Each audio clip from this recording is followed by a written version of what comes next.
We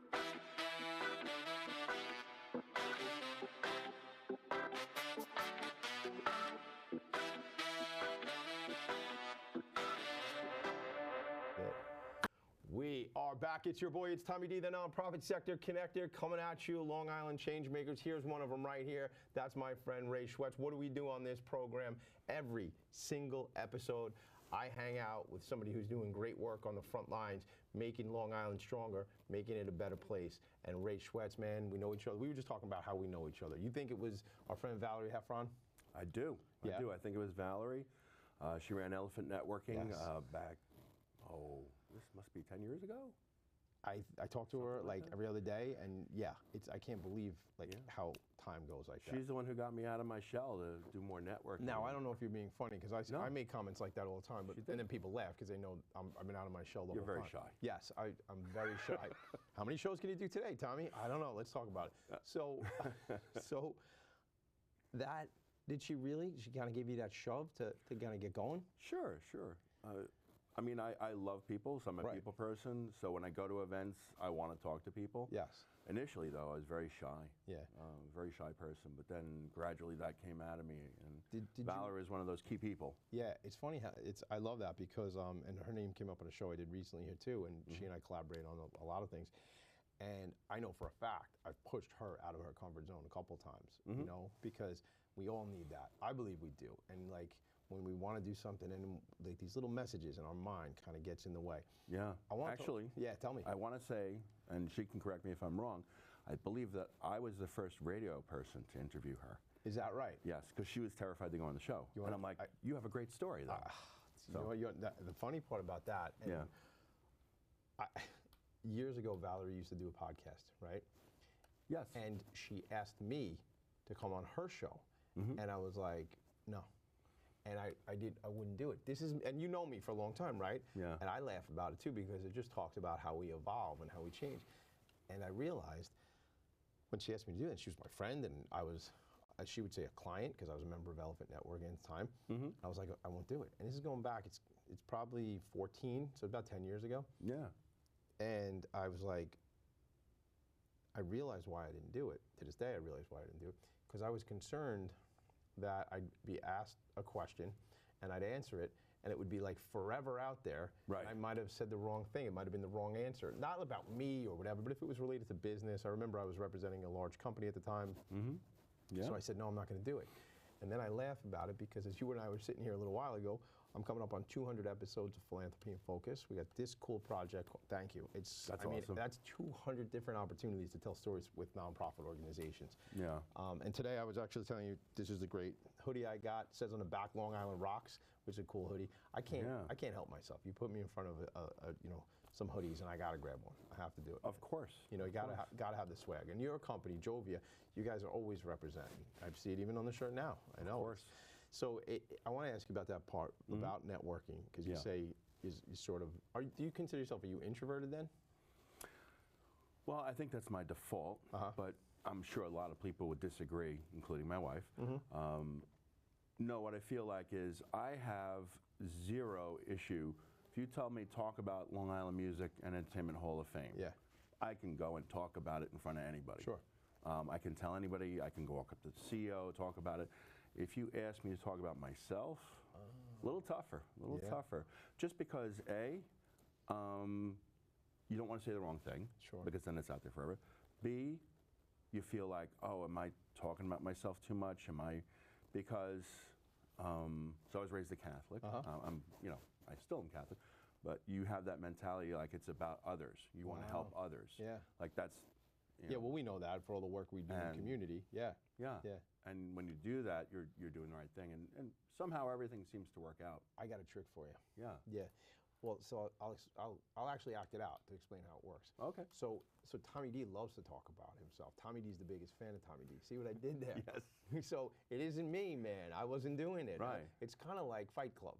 Right, you got the two characters, right? Yes. You got Tyler Durden. Tyler Durden, right? And I don't know Ed Norton's character, whatever his name is. Oh, blanking out. I right know. now. Yeah. I don't know. Maybe on my other show, I'd have 3 computer monitors and I'd Google it while we were doing it. So somebody now watching this, you can let us know, gang, but we'll know by that time. Put it in the comments. Yeah, put it in the comments. Yeah, hello. Subscribe, like, and subscribe. I never say that, but people are like, you're supposed to say that. Yes. I had this guy I used to know a long time ago, not personally, but like as an author. It's not Brian Tracy, Tom Hopkins. Tom Hopkins was like an old school like sales guy. And this actually story might have been Brian Tracy now that I'm thinking about it. It's like, it's better to be an interested introvert than an interesting extrovert. Right? I like that. Because as a sales professional, because if I'm interested in the other party, whether it be a business partner, whether it be somebody I want to be a potential client, I want to show that I'm interested in there. And I will tell you, and people will say I'm a liar when I say this one, but at times in my life I'm introverted, and it's usually Friday night about 9 o'clock because I'm tapped out. Because I've given it all. Like all week, I don't really. You got to refill. You got to refill the bank. 100%, and I'm like, I don't really want to talk to anybody. I sort of like go into the covers and just kind of, because I've been, Tommy D has been Tommy D all week, and he needs a break. Is what it really is. So you feel that sometimes too? Oh sure, yeah, it's a lot of work. Yeah, you get, so when you're out doing what we do, so you know me with doing business banking for Jovia, I talk to a lot of different clients. I feel like I'm always on. Yeah. Especially nowadays with everything being remote and everyone being so accessible, I'm always on. So yeah, around Friday, like I'm starting to get tired. You're tapped out, right? I'm like, all right, no, it's time to sit on the couch, watch 100%. Yellowstone with the wife or whatever. Yellowstone, huh? Yeah, but you know, you're always on, and I do think though that going back to your comment about the introvert, I think for me, the reason that I'm much more, especially for what I do, I'm a business banker, so I want to understand Tommy D as the business owner. Right. So what does Tommy D need? Yeah. You know, how can I be of service? How can I help? Whether it's something I do or something somebody else does, I don't really care. But you know, when someone's in front of you, the right way to do things is, what do they need? How can I help? All in, right? I'm all in. Yeah. Right now, I'm just focused on you. Yeah. And what I can do to help. Focus on me more. Oh, I'll focus on you. You're a handsome man. But you know, in all seriousness, yes, you're really there for that person. 100%. And you know, what is it? Why am I there? What can I do to better that person in some way, shape, or form? And when you approach things that way, you're the listener. Yes. And you hear things, and for me, it's very inspiring. All over Long Island, we have so many cool, like nonprofits, so many cool businesses. You know, one day I'm walking into an aviation center in Freeport where I'm, you know, it's James Bond rooms. In one room, there's a turbine engine being checked, and wind is blowing. In another, it's video games, and it's basically the radar being checked. And then the next day, I'm at book fairies in the same town where they had a warehouse, and I'm loading up gently used or new books to be donated to folks to promote literacy. And sometimes that happens all in one day. So how inspiring is that to see the good work being done in the business sector, in the nonprofit sector, and those stories? To me, that's much more interesting than what I do. Which is the banking end. Right. What you do, though, is critically important to whether it be the nonprofit organization or that business. Oh, 100%. And what's cool about your company is you really meet at that crossroads for business and nonprofit, which I've been claiming for years is really where I spend most of my time. You know, let's talk about what you do professionally for a bit, because I want to get into your story and things like that, but let's just kind of put that Jovia piece out there. What is it that you provide for companies? Sure. Yeah, so what excites me about Jovia really is that, so I'm with a credit union, we're a nonprofit bank, and you know, most people, a nonprofit bank, what does that mean? Well, it just means, so when I was in a commercial bank setting, because I've been doing this now 30 odd years. Yeah. Yeah, long time. So in a commercial bank, your goal is, I'm meeting with a client, I want to provide those services, and I want to have a good, happy client. So certainly, you know, I'm trying to do the right thing by that client, but my goal is to make money off of that client.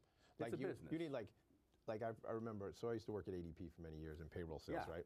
And I remember I won't mention the name of the big bank, but we used to have partnerships with these big banks. Correct. And they would say, we need to have 4.1 products in there, right? We got to have cash management, we got to have merchant processing, we got to have a DDA account, right? And we got to have some kind of lending. And maybe it's not 4.1, maybe it's 3.7, but whatever, that was like real focus on business. Got to bring it in, make the register ring. Oh, 100%.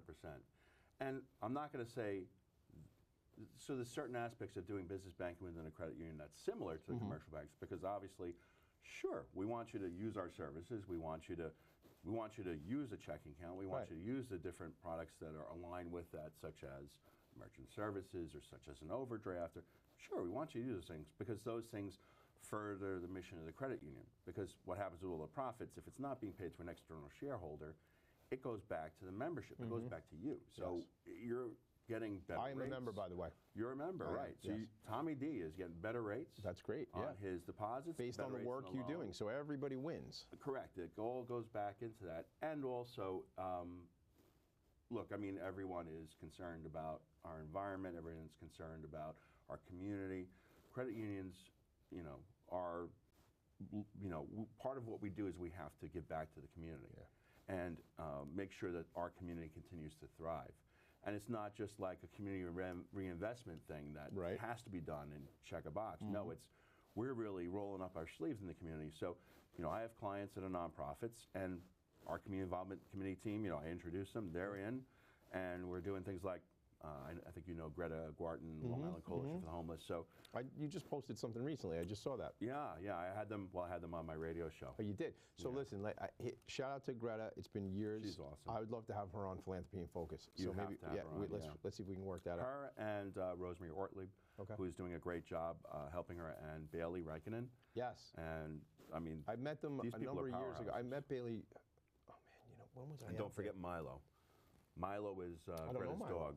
So so there, it made me think of it. It's funny. It's a he's dog. a licensed service dog. Oh, is that right? Yes, he See, is. I got to talk about that. That's a whole nother show, but I got to figure it out because my guy Cheeto, who's my dog, who is incredible, and I don't care what the other 5 people who live in my house say.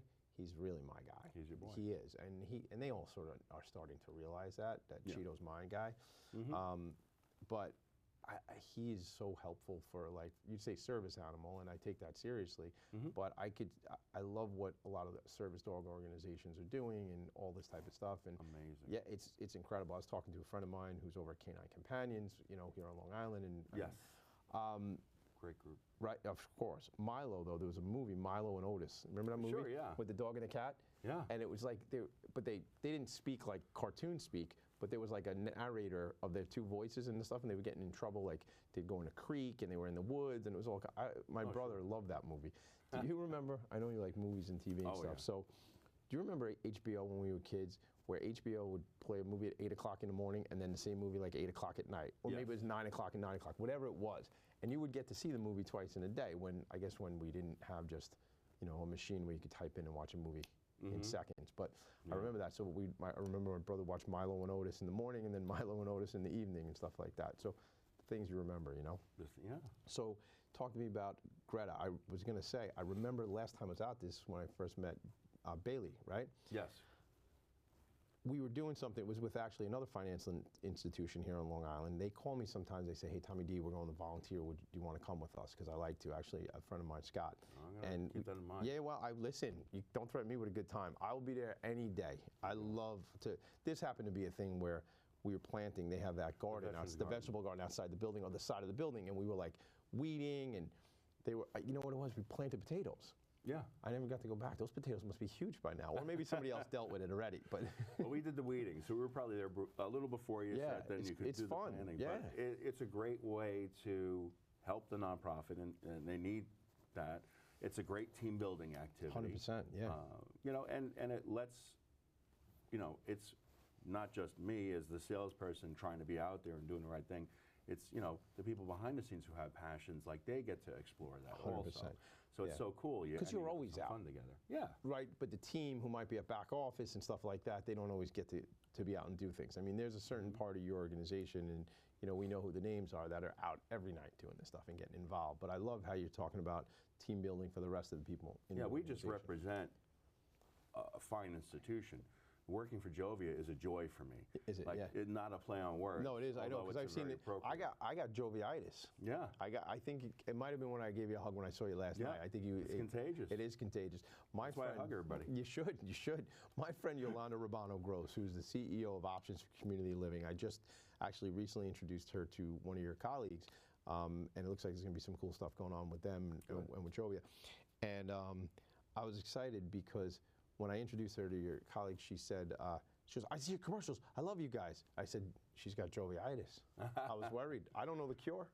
There is no cure. See, that's a no tough cure. Because we make you financially successful, and then you have it forever. And then you have it forever. I will tell you, I moved most of my relationships over to Jovia about 1.5 years ago based on working with you guys. And that's, well, thank you. Yeah, and that's just, and I went to the membership meeting, which was at Crest Hollow last year. Yes. And I stood up and I asked your CEO, I said, how you doing? I'm Tommy D, I'm a member, and I host a radio show, Philanthropy and Focus. He is. And I kind of invited him in a room full of people to come on my show. And I think what actually happened was Renu ended up getting stuck trying to talk to me, and I think she might come on my show. So this is how things go, but it hasn't happened yet. So maybe we'll have to talk. We'll have to make it happen. Well, now it's on TV now. So now, and she's you know, behind doing all the marketing for Jovia. You know, working with that campaign. Working with a lot of campaigns now. Obviously, her team is wonderful to work with. It seems like such a great place to work and a great community. And like I say, I mean, even just last night when I saw you guys were receiving an award from AFPLI. I mean, for the work you're doing. So kudos to that. I want to move on to Ray Schwetz right now. All right. This is Long Island Changemakers, and we know each other, as we've been talking about, for a bunch of years. And when I think of you, I'm like, there's a guy just like he's out there, he's doing the right thing, always involved. LLS. Yeah, thank you. Talk to me about that. Sure, yeah. So Leukemia Lymphoma Society is not only a personal thing for me, it's also a professional thing. It's a wonderful opportunity for any professional to get involved with who has been affected by blood cancer or cancer in general. So I'd just say that flat out. I mean, the work that they do is incredible. I'd be doing it a disservice if I tried to go over the statistics, but I will say just it's incredible to see the changes that they're making on a regular basis. If you follow them on LinkedIn or on social media, you'll see the changes that are being made in treatments for folks with blood cancer. So for me, I was introduced to it years ago. A gentleman by the name of Jeff Weiner, Small Business Roundtable, and you know, he's an insurance professional. He was a Man of the Year when they did the Man of the Year programs and invited me to come support.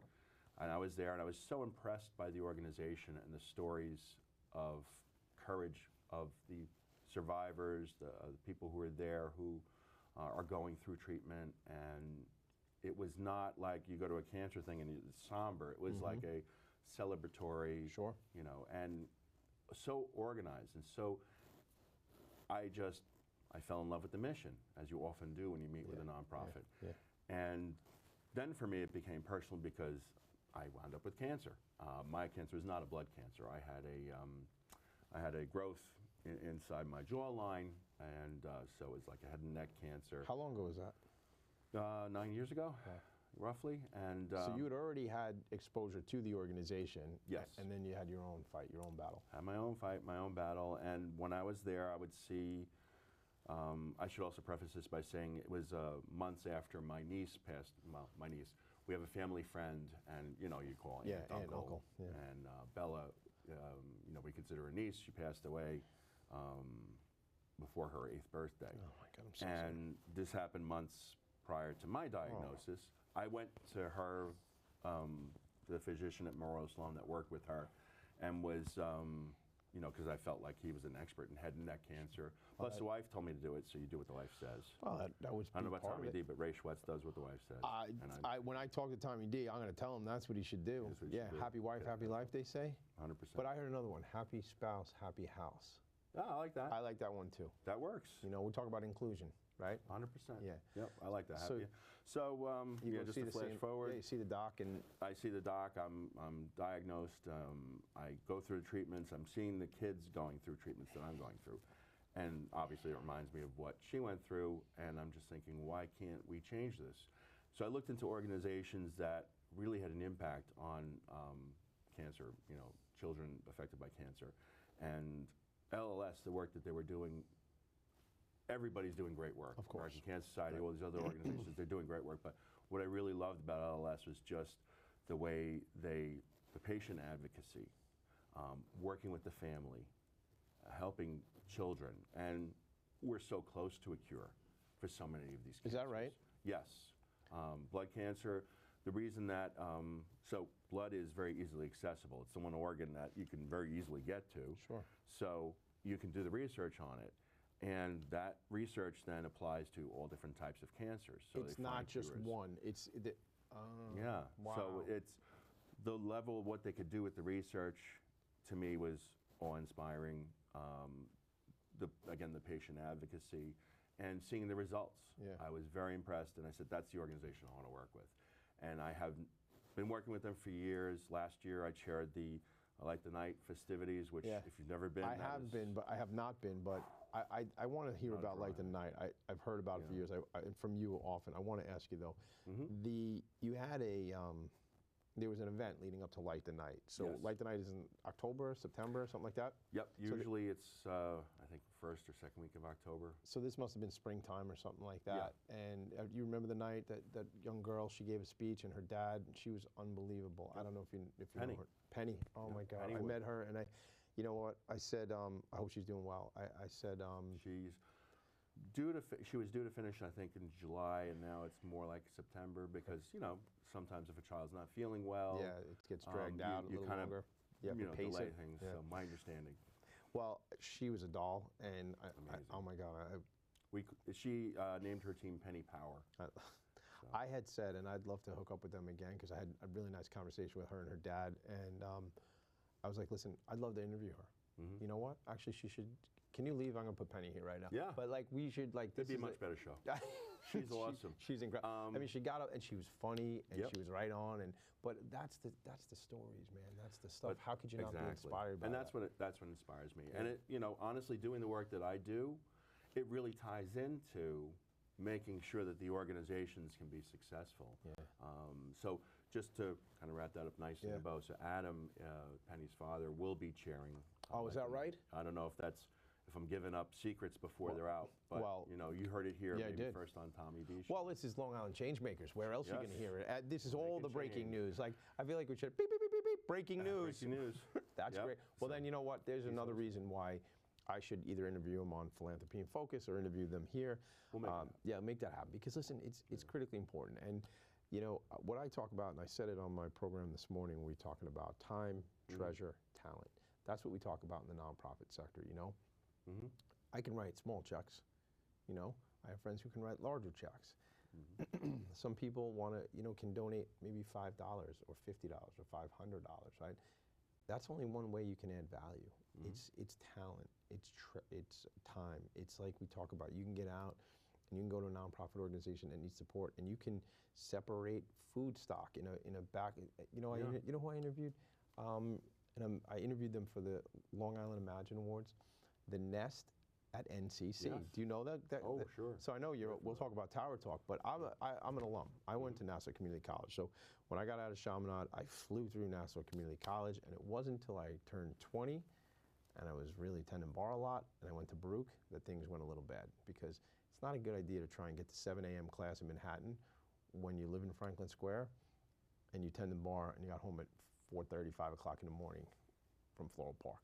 Anyway, a little rough. It was tough. So you can't miss calculus 6 weeks in a row and then show up. You can. Doesn't work. It doesn't mean you're going to pass. No, nothing good happens there. So listen, kids, stay in school. Stay in school. That, for me, though, meeting the folks at the Nest was like unbelievable. And there's just, you can volunteer there. Some of the volunteers are people who have the same necessity that their guests are receiving. And it's like, it's community, man. So Sharon and Helen out there, shout out to them. They're coming on Philanthropy in Focus. So have you been over there? Yes. Yeah. Oh, absolutely. Yeah, I mean, they're amazing. And that's what's really, what you have to keep in mind working with these organizations. And it really, COVID shined a light on that for me anyway. I mean, you were aware of it, but it was really in your face. So I worked with Randy at Long Island Harvest for their, they had the largest food distribution during COVID at Nassau Coliseum. And people were walking up to get the food. You had people who were coming up in cars that were a little beat up, like mine. Yeah. And then you had people who were coming in Mercedes. Yeah, yeah. And it really showed me that this is affecting everyone, 100%. Food insecurity. Yeah. Struggling to live on Long Island. Things happen. Everybody's story. We all get hits, Yeah. and nobody's immune to it. And you can't judge, oh, well, this person's coming in Mercedes. Maybe that's the last bastion of, pride that, oh, I have this. Or maybe they paid it off. maybe they haven't made a payment on it in 6 months too. Or And it's gonna, yeah. the one that I heard. This is an anecdote, and I'm not going to say where I heard it from, but I know it to be true. It was a similar type of thing at a pantry. Somebody showed up in like an Escalade, Cadillac Escalade, right? Mom and her child, and we all have our preconceived notions. What is this about, right? They were living in that Escalade. Yeah. Exactly. Yeah. By the grace of God, right? By the grace of God. I think when we find the compassion and the love and we can support each other, that's when we're making the right moves, man. That's what it is. You always, that's always on my head. If I'm in front of somebody, there's a reason I got put there. I'm not even sure what the reason is, but you know what, let's get on the bottom of it. What can I do to be helpful? And that attitude extends, and I think the reason that I gel well with the credit union and the reason that the credit union does what they do so well is because our mission is never far from our mind. It's always people helping people. That's I love that. number one. I heard it last night when you guys were accepting that award. People helping people. Wow. My associate Joe Prinzo. Yeah, Joe. Great job with he's that. great. Joe did a nice job with that, and shout out to Joe. Hey, Joe. Joe's a buddy, and it's funny, like people helping people. Yeah. Wow, that's a novel idea. I'm sorry, you didn't say every 90 days let's report to Wall Street and see how many widgets we sold. No, no, you said actually let's help human beings. Let's help people. Yeah. And you know what? I mean, look, the banking institutions are vital for our economy.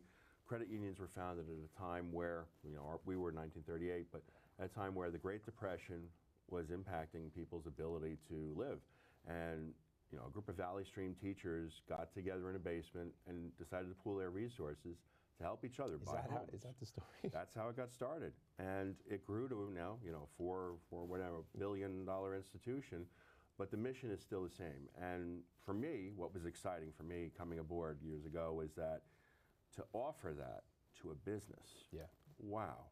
How, and to me that concept is just, that's why I do what I do there, because to offer a business a level of personalized service, like they have access. I run business banking; they have access to me all the time, cell phone, text, email, whatever. To have that level of access to someone consistently, the service mentality when they walk into a branch. Again, you're kind of the boss. You're the member. You're the boss. Yeah. We're working for you. Very interesting. And that it's a different, way different dynamic. Way different dynamic. It is. And since our focus is on that. When it comes to a business, and I'll give you a great example, well, I'm not going to name the organization, but I work with a nonprofit, and our business development team worked with a nonprofit, a gentleman by the name of Jordan Kaplan. I believe is the one who sourced it. Yep, Jordan.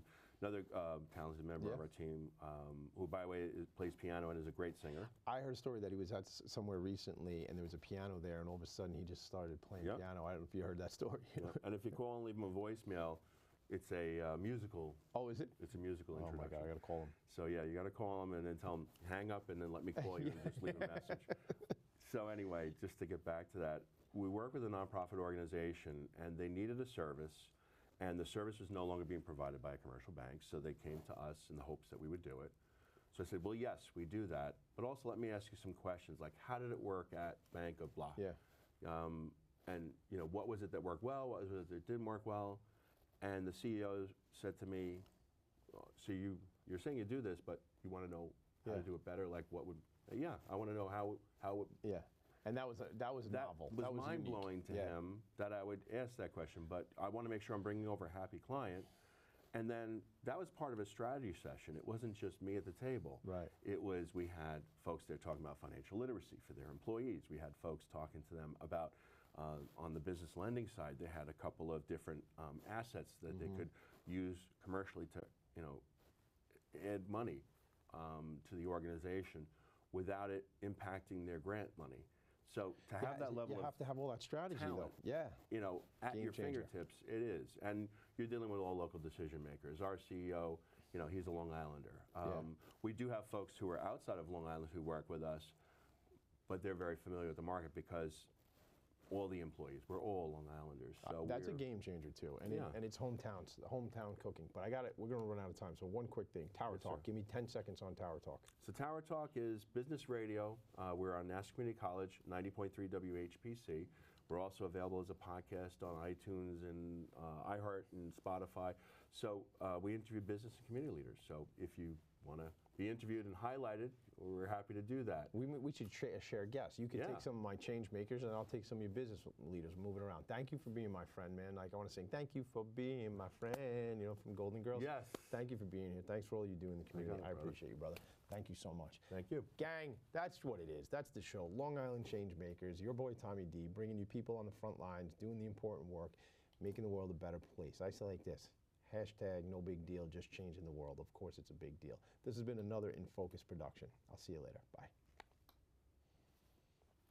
Good stuff. Good job, brother. That's the show. That's all it is. It's fun times.